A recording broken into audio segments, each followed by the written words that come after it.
Hello, and welcome back to the Journal of Oncology Practice podcast from ASCO. This is Dr. Bob Miller, consultant editor at the JOP. Direct-to-consumer advertising by industry has come under fire in recent years for potentially encouraging the overuse of unproven therapies. On the other hand, advertising by healthcare providers has not gotten as much attention. One type of emerging technology, stereotactic radiation therapy, has sparked some controversy because of the marketing campaigns of some of the manufacturers. But healthcare providers themselves have also been noted to be heavily advertising this technology on their websites. For this podcast, we're going to be looking at this issue, which was studied in a JOP article entitled Accuracy of Marketing Claims by Providers of Stereotactic Radiation. This was published online in November and will be appearing in the January print issue. I'm pleased to have two of the authors of this paper sitting across from me, since we are doing this live at Johns Hopkins instead of by Skype like we normally do. Dr. Joseph Herman is an associate professor at Johns Hopkins in the Department of Radiation Oncology and Molecular Radiation Sciences and director of the Pancreatic Multidisciplinary Clinic here. His research interests include improving the quality of life for patients diagnosed with pancreatic, colorectal, and anal cancer, and he has been involved in studies combining vaccine and targeted therapy with stereotactic body radiation therapy, among other modalities. Welcome, Joe. Thank you, Bob. Also with me is Dr. Amol Narang, who is a first-year resident in the Radiation Oncology Department. A Baltimore native, he received his BA from Yale and his MD from the University of Pennsylvania. Outside of his clinical duties, Dr. Narang has an interest in pursuing patient safety initiatives. And welcome to you as well, Amol. Thank you very much. I'm excited to be here. So before we talk about the main topic of your paper, which is the accuracy of hospital and provider marketing claims about stereotactic radiation therapy, can you describe what stereotactic radiosurgery and stereotactic body radiation therapy are and how they're used, say, compared to more traditional modalities for the delivery of radiation? Sure. Thank you so much for the opportunity to be here. Sure. So over the past 5 or 10 years, there's been a huge explosion in terms of the expansion of technology and the improvement of our ability to deliver radiation to a very focused area. And this really began with intracranial tumors, with respect to brain tumors or primary brain tumors that otherwise would not be able to be controlled with standard treatment as effectively. Advancement in technology, specifically with imaging, and our ability to target lesions more effectively has increased our ability to really improve local control and outcomes in these tumors. Most of the advancement has been made primarily in intracranial tumors, but more recently, this technology has been advanced to be utilized in other tumors in the body, such as the pancreas, liver, or lung. Although there's been a lot of data that's emerging over the past couple of years, the data is still limited. And from an evidence-based perspective, I think at this point, only certain areas, such as lung, for example, really where there's really enough data to justify that it should be the standard of care. I gather there's not a lot of outcomes data yet, Joe. So I think, again, in lung there are, and in liver, but in other sites, at this point, it's still very limited, and the patient numbers are very small. I see. So describe the AMA Code of Ethics in your paper. You talk about something called the Opinion on Advertising and Publicity, and you use this as a framework for your analysis. So I didn't know what that was. Can you tell me a little bit about that? Well, so we wanted to find an objective way to analyze websites. So we looked toward professional societies to see if there was any guidance that we could get in terms of how to analyze websites with respect to their advertising practices. And that's how we stumbled upon the AMA Code of Ethics, and specifically their opinion on advertising and publicity. It's a fairly general statement in regards to appropriate advertising, but they make two issues very clear. One is that claims by physicians with respect to their quality of services should be factually supportable. And the second issue that they emphasize is that given the ethical obligation that physicians have to share advancements in medical care, they say that it's unlikely that physicians will have unique expertise in providing services, and that if there are claims to that extent, that those should also be factually supportable. I'm sure physicians have never been accused of making claims about unique abilities. So exactly. Okay. So let's talk about your paper. Tell me a little bit about the population that you were studying and what data were you collecting? So we reviewed the websites of hospitals and private practices that provide stereotactic radiation from two leading brands of stereotactic radiosurgery technology. The data that we collected was based on five endpoints. The first was the prominence of advertising. The way that we characterized that was by using a variable which we labeled as navigation depth. Essentially, that was the number of clicks that it took to get to a website that specified the brand of stereotactic technology that hospital or private practice was using. So it's navigation depth? Navigation depth is a term that we use in the paper. Did you come up with that term, or is that a term of art that's sort of out there? We came up with that term. We hope that it'll be continued to be used in the literature. We'll watch for that. The second endpoint that we looked at was the presence of manufacturer-provided material, so images that were directly taken from the manufacturer website or text that was also taken from the manufacturer website. Okay. And I would say that was probably one of the more surprising findings is the amount of repetition, which is not surprising in a way, but some of the fact that a number of the images were clearly replicated across many websites. So these are stock images that appeared from the manufacturer, just appeared on the direct site. Interesting. The third and fourth endpoints that we looked at were directly related to the code of ethics. One was claims of efficacy and whether or not data was provided to support those claims. And then the other was claims of institutional expertise, and again, whether or not data was provided to support those claims. And then lastly, we looked at the tumors that were being advertised as amenable to stereotactic treatments on the hospital websites, and we compared those to those tumors that are advocated by professional societies, specifically the NCCN, as appropriate to treat with stereotactic radiation. And NCCN does, in their guidelines, they do specify certain tumor types as appropriate. Yes, is that correct? They do. I was surprised to read in your paper that the manufacturers actually list their clients on the website. I was surprised how you figured out who the clients were. So that information is available somewhere? They do. And my hunch is that given their advertising practices, they probably understand that a lot of patients are trying to seek out the specific technology. And so the website ends up being an avenue for the patients to determine which doctors are providing that type of technology that they're interested in, which is maybe in reverse to how we typically think about seeking treatment. That's very interesting. So what were the major findings of your study? So with respect to the endpoints that I was speaking about before, most centers had individual pages that were dedicated to the specific brand of stereotactic technology that was being used at that facility. About half of websites had text or images that were directly taken from the manufacturer website. 2/3 of websites endorsed tumors that had not been endorsed by the NCCN as appropriate to treat with stereotactic radiation.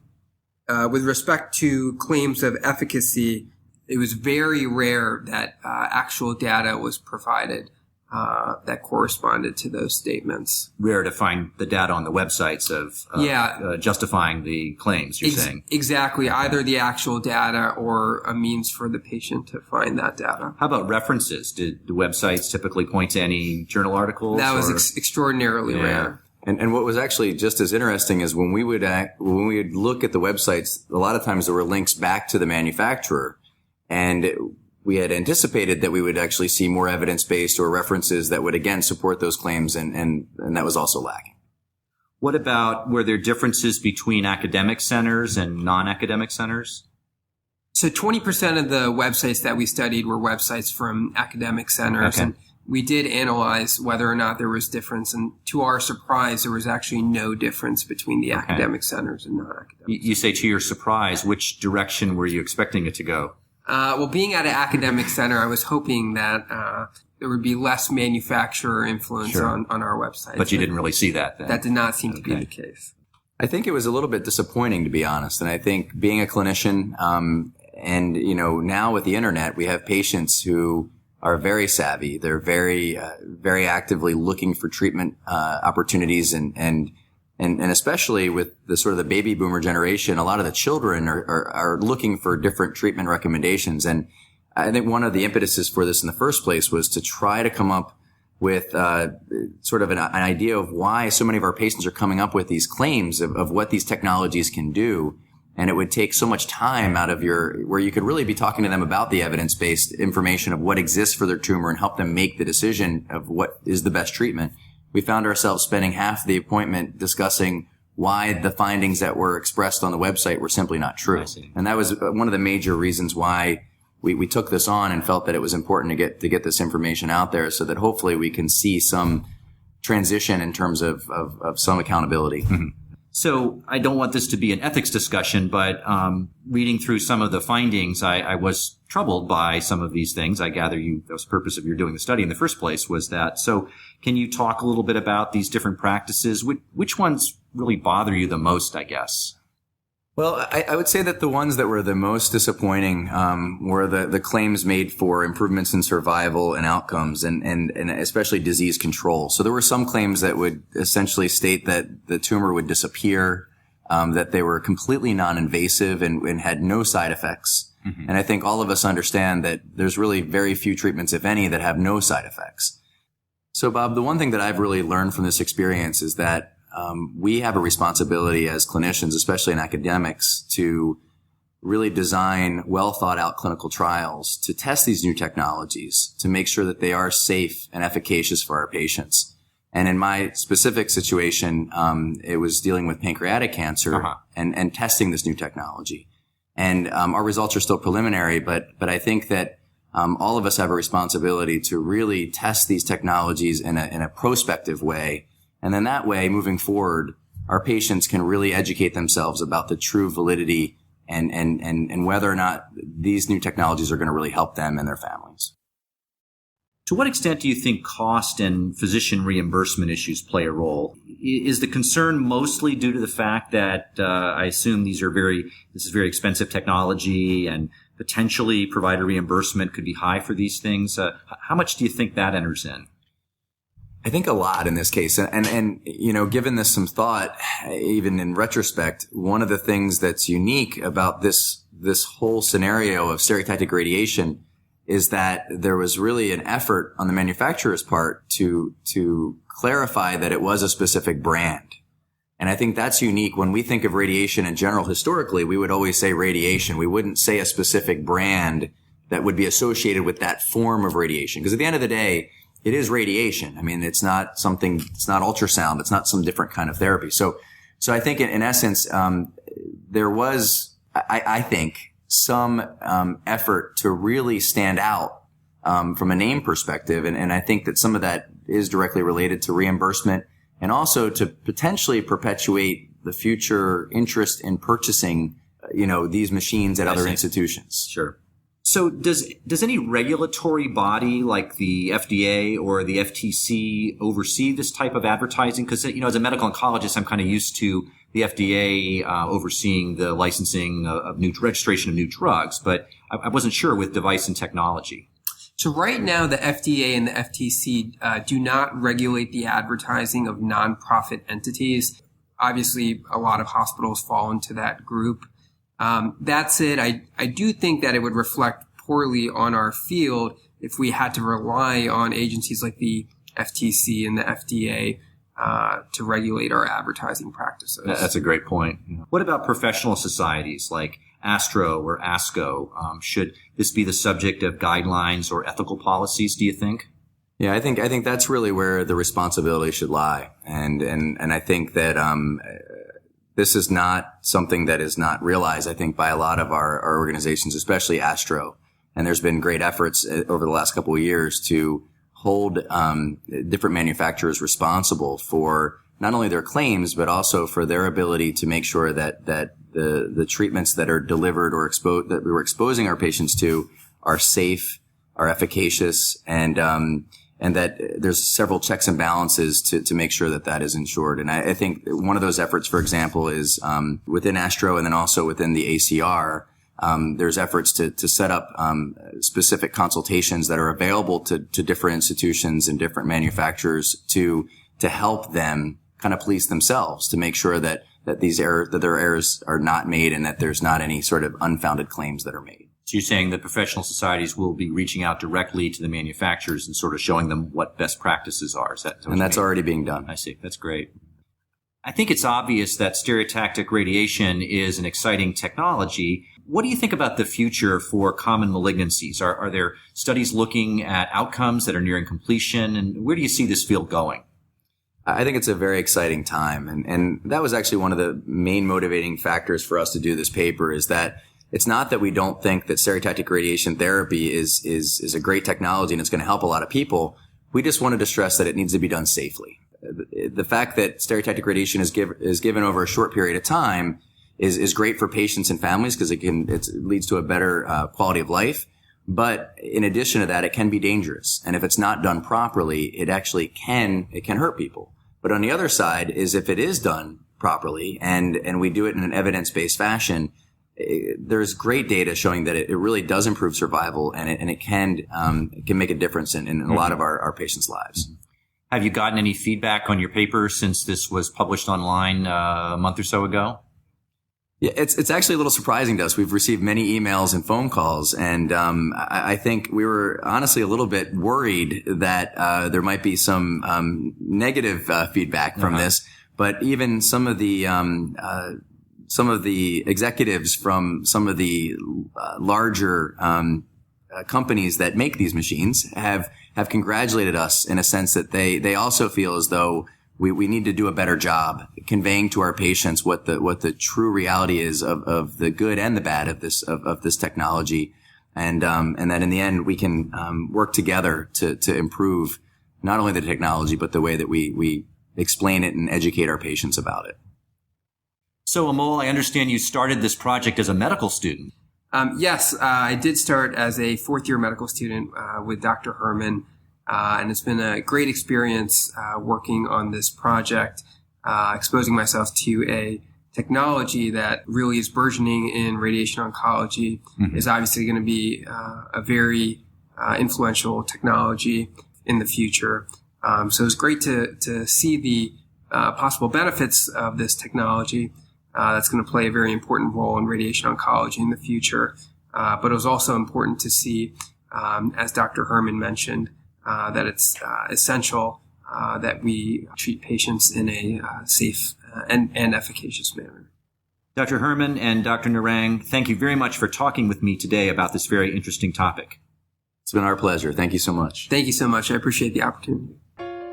Thanks again to our listeners for downloading our podcasts. Please look for this paper by Joe Herman, Amol Narang, and colleagues in the January JOP issue, along with a commentary by Drs. Knisley and Potters. We'd love to hear your comments about these podcasts, so please email us at jopeditorsdesk@asco.org or comment online on iTunes.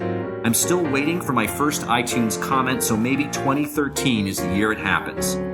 This is Dr. Bob Miller for the American Society of Clinical Oncology. Thanks very much for your attention.